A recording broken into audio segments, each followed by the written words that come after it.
히스기야 왕 14년에 아수르 왕 사네립이 올라와서 유다의 모든 견고한 성을 쳐서 취하니라. 아수르 왕이 라기스에서부터 랍사게를 예루살렘으로 보내되 대군을 거느리고 히스기야 왕에게로 가게 하매 그가 윗못 수도곁 세탁자의 밭 큰 길에 섬에 힐기야의 아들 왕궁 맡은 자 엘리야김과 서기관 셈나와 아삽의 아들 사관 요아가 그에게 나아가니라. 랍사게가 그들에게 이르되 이제 히스기야에게 말하라. 대왕 아수르 왕이 이같이 말씀하시기를 내가 믿는 바 그 믿는 것이 무엇이냐. 이 열방의 신들 중에 어떤 신이 자기의 나라를 내 손에서 건져냈기에 여호와가 능히 예루살렘을 내 손에서 건지겠느냐 하셨느니라 하니라. 그러나 그들이 잠잠하여 한 말도 대답하지 아니하였으니 이는 왕이 그들에게 명령하여 대답하지 말라 하였음이었더라. 그때에 힐기야의 아들 왕궁 맡은 자 엘리야김과 서기관 셈나와 아삽의 아들 사관 요아가 자기의 옷을 찢고 히스기야에게 나아가서 랍사게의 말을 그에게 전하니라. 오늘 이 말씀은 남유다 히스기야 왕 14년에 드디어 아수르 왕 사네립이 유다를 정복하기 위해서 쳐들어왔어요. 그래서 주변에 있는 큰 유다의 성들을 하나하나 점령하면서 마침내 이제 수도였던 예루살렘에 도착을 해서 위협을 하는 장면입니다.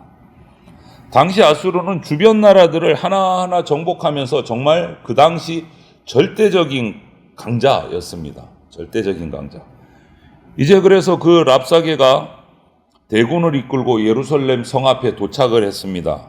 그런데 거기 서서 바로 전쟁을 일으키는 것이 아니고 요즘 말로 하면 심리전을 벌이는 겁니다. 히스기야 남유다 왕과 남유다 백성들의 마음을 흔드는 거예요.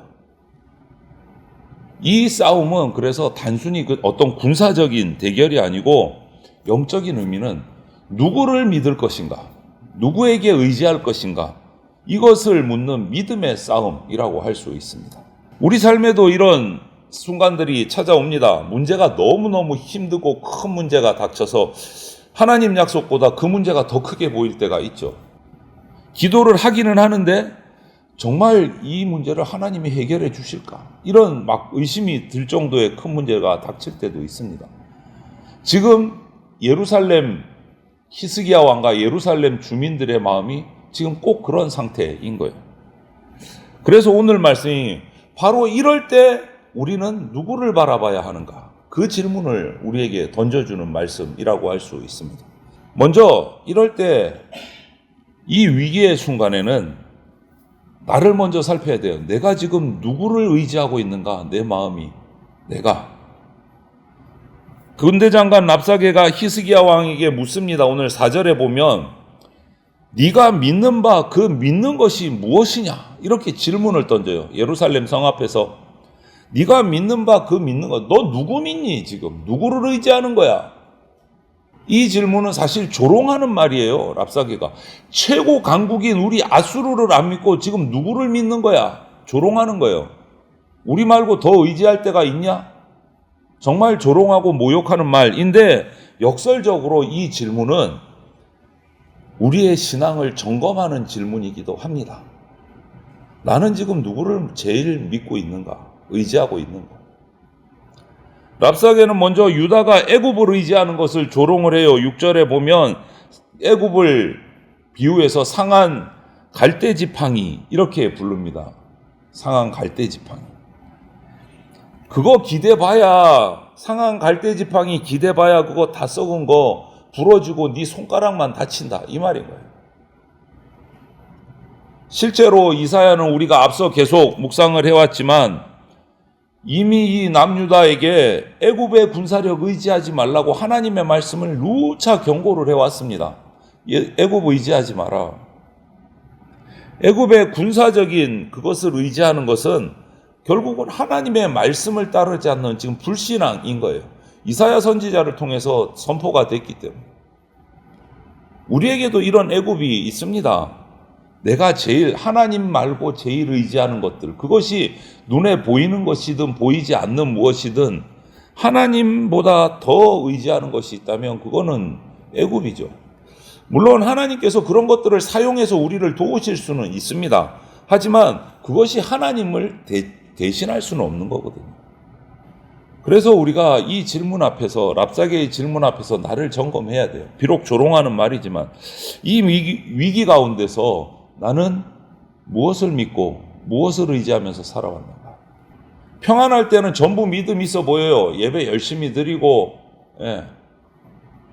그런데 막상 길이 다 막히면 거기서 드러나는 거죠. 내가 제일 먼저 붙드는 게 뭔가. 진짜가 나오는 거예요. 그래서 오늘 스스로에게 이 질문을, 랍사게의 질문을 나에게 하는 질문으로 받아야 됩니다. 나는 지금 누구를 믿고 있는가? 의지하고 있는가? 하나님께서 우리의 유일한 소망이 되시기를 간절히 소망을 합니다. 두 번째로, 현실의 이런 여러 소음들보다 하나님의 말씀을 더 크게 들어야 됩니다. 오늘 우리가 중간 부분을 읽지 않았는데 이 빠진 부분이 랍사게가 히스기야 왕 예루살렘 주민을 공격하고 미혹하는 말이에요. 엄청난 분량이죠. 그런데 그 공격의 내용을 보면 아주 교묘합니다. 그냥 단순히 그 큰 아수르의 강력한 군사력을 가지고 강권을 가지고 위협하는 내용이 아니에요. 히스기야 왕과 하나님을 의지하는 그 예루살렘 주민의 믿음 자체, 그 믿음을 흔들어요. 믿음을. 10절에 보면 심지어는 내가 유다를 치러 오는 것이 하나님의 뜻이다. 여호와의 뜻이다. 이렇게까지 말해요. 10절에 보면. 우리가 여호와를 대신해서 너희를 치러 왔다. 이런 얘기를 해요. 이것이 뭡니까? 이 속에는 진짜도 있고 거짓도 있어요. 랍사게의 이 말 안에는. 그러니까 현실의 위협, 말씀의 조각조각을 막 이어붙여갖고 교묘하게 섞어서 하나님 대신에 불신을 일으키는 유혹의 말인 거예요. 100%가 거짓이 아니고 그 가운데는 진실도 조금 박혀 있는 거예요. 이것이 우리를 미혹하는 계략인 거예요. 사탄의 계략. 아수르는 강했습니다. 유다는 약했습니다. 애굽도 사실 완전하게 믿을 수 있을 만큼의 강국도 아니에요. 신뢰의 대상이 아닙니다. 그런데 여기 랍사게의 말에서 가장 결정적인 오류는 뭐냐면 살아계신 하나님을 다른 열방의 우상들과 똑같은 수준에 놓고 얘기했다라는 거예요. 그래서 18절 하반절에 보면 이런 식으로 얘기를 하죠. 어느 나라 신이 아수르의 손에서 자기 나라를 구했느냐? 우리가 지금까지 여러 나라를 정복했는데 그 신들이 하나도 우리를 이겨내지 못했다. 이 말은 하나님하고 다른 우상들하고 동등하게 놓고 얘기를 하는 거예요. 랍사게가. 그런데 여러분 맞습니까? 아니죠. 여호와 하나님은 사람 손으로 만든 우상이 아닙니다. 같을 수가 없는 거예요. 아수르조차도 하나님의 주권 아래 놓여있는 도구에 불과한 거예요. 도구에. 그런데 랍사게는 자기 눈에 보이는 그 현실만 가지고 하나님의 능력을 요만큼 판단해버려요. 다른 우상들과 똑같이. 그래서 우리도 이런 랍사게의 말을 보면서 우리도 조심해야 돼요. 현실은 안 돼. 거기까지밖에 안 돼. 그래서 두려움을 일으키고 이게 끝이야. 더 이상 안 돼. 하나님 믿는다고 더 될 것 같냐? 안 돼. 이것이 세상이 우리에게 주는 말이에요. 거기에는 진짜도 있고 가짜도 있고 막 섞여 있어요. 그런데 여러분, 성도는, 그리스도인은 현실을 부정하는 사람이 아니고 현실을 인정하지만 그 현실보다 더 크신 하나님을 바라보는 사람이 그리스도인입니다. 성도입니다. 상황을 정확하게 직시하되 그 상황보다 더 크신 하나님의 약속을 굳게 붙잡는 사람이 우리가 돼야 돼요. 자, 그러면 히스기야 왕과 예루살렘 주민들의 반응이 어떨까요? 오늘 본문에서 가장 인상적인 장면인데요. 21절이에요. 그러나 그들이 잠잠하여 한 말도 대답하지 아니하였으니 이렇게 되어 있습니다. 여러분 믿음은요 때로 대답하지 않고 하나님만 바라보고 기다리는 것이 믿음입니다. 그러나 그들이 잠잠하여 한 말도 대답하지 아니하였으니 랍사게는 계속 예루살렘 주민들에게 자극을 하고 미혹을 합니다. 마음을 흔들려고 해요. 히스기야 믿지 말아라. 하나님도 너희를 구원할 수 없다. 조롱하고 미혹합니다. 그런데 예루살렘 주민들은 침묵합니다. 할 말이 없어서가 아닙니다. 그 내용을 보면 히스기야 왕이 대답하지 말라고 명령한 것도 있고, 더 깊이 보면 사람의 말을 가지고 해결할 수 없는 문제를 그냥 하나님께 맡기는 침묵이에요. 하나님께 맡기는 침묵. 이 장면을 굳이 제목을 붙이자면 이럴 수도 있을 것 같아요. 침묵으로 지키는 믿음 이라고 표현할 수 있을 것 같아요. 침묵으로 지키는 믿음. 세상의 공격, 조롱, 이거 우리가 일일이 다 대응할 수 없습니다. 교회 입장에서, 믿는 사람 입장에서 일일이 다 대응하기보다는 하나님께 모든 것을 다 맡기고 구원을 기다리는 것이 믿음의 모습이기도 합니다. 하나님 다 아시죠? 제가 다 감당할 수 없습니다. 우리 입술을 닫고 하나님만 바라보는 거예요. 하나님이 사랑하시는 성도 여러분, 오늘 모든 세상의 말에 우리가 믿는 자가 다 대답할 필요는 없습니다. 일일이 다. 또 모든 오해를 내가 다 풀 수도 없어요. 우리가 다 풀 수도 없어요. 믿는 자가. 모든 문제를 내 힘으로 다 해결한다? 그래서 몸부림치는 거, 그것도 할 필요가 없습니다. 그렇게까지. 때로는 오늘 이 예루살렘 주민과 히스기야 왕처럼 하나님 앞에 내어놓고 우리는 입을 닫고 하나님 앞에 무릎 꿇어야 할 때가 있어요.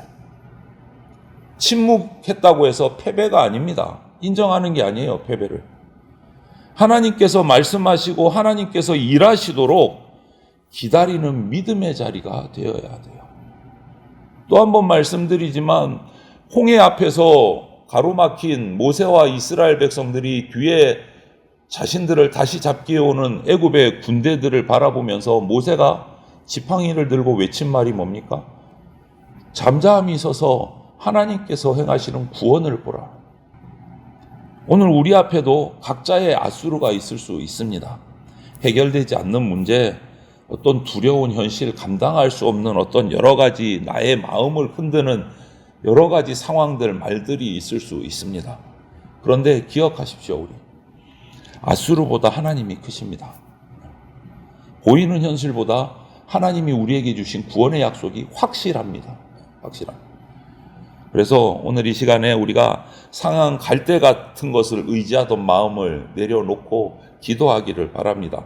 세상의 그런 여러 잡다한 소음보다 하나님 말씀에 내 귀를 기울이고 당장 답이 보이지 않는 것 같지만 하나님 앞에서 잠잠히 기다리는 우리의 삶이 필요합니다.